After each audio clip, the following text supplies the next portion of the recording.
নমস্কার বন্ধুরা, আবার একটা নতুন ভিডিও নিয়ে হাজির হলাম তোমাদের সামনে। দেখতে থাকো। আজকে রেসিপি হচ্ছে চিকেন পকোড়া।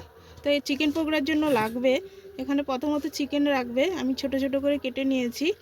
এখানে আছে কর্নফ্লাওয়ার, এখানে আছে বেসন, এখানে আছে আদা রসুন পেঁয়াজ বাটা, এখানে আছে জিরে গুঁড়ো, হলুদ গুঁড়ো, লঙ্কা গুঁড়ো, এখানে আছে গাজর কুচোনো, লঙ্কা কুচোনো, ধনেপাতা কুচোনো, বাঁধাকপি কুচোনো আর পেঁয়াজ আর মিট মশলা আছে। দেখতে থাকো বন্ধুরা। আমি আগে চিকেনটা মেখে নেব। সবগুলো আস্তে আস্তে করে দিয়ে দেবো।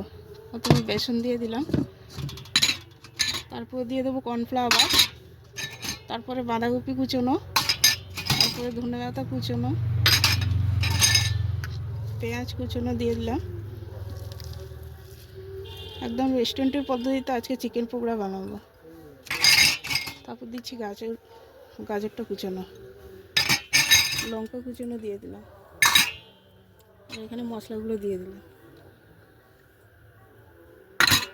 তারপর আদা রসুন পেঁয়াজ বাটা দিয়ে দিলাম। এবার একটু মাখাবো আগে এগুলো, তারপর চিকেনটা দিয়ে মাখিয়ে পকোড়াটা ভাজা। মানে জল যদি লাগে তাহলে দেবেন, জল না লাগলে দেবেন না বন্ধুরা। ঠিক আছে বন্ধুরা।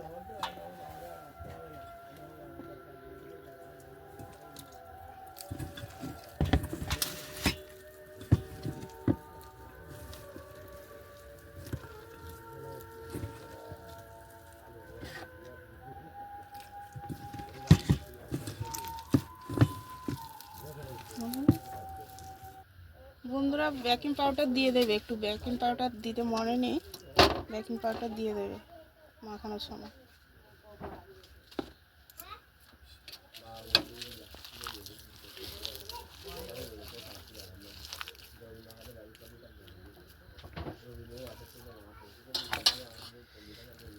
দেখো বন্ধুরা, আমি চিকেনটা দিয়ে একদম পুরো রেস্টুরেন্টের মতন বড় বড় করেই করব।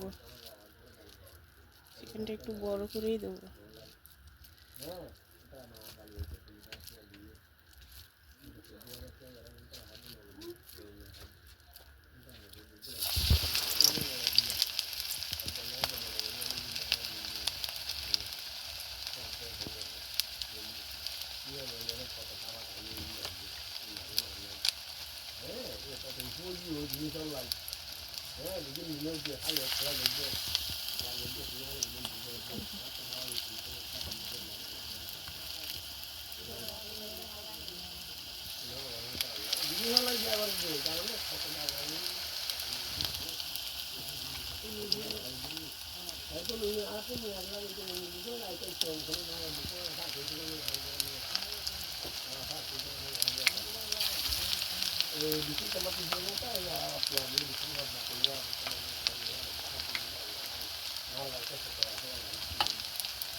দেখো বন্ধুরা, একদম পুরো দোকানের মতন হয়েছে। তোমরাও এরকম করে বাড়িতে খেয়ে দেখবেন এবং চ্যানেলটাকে লাইক কমেন্ট সাবস্ক্রাইব করে দেবেন। নমস্কার বন্ধুরা, ধন্যবাদ সবাইকে।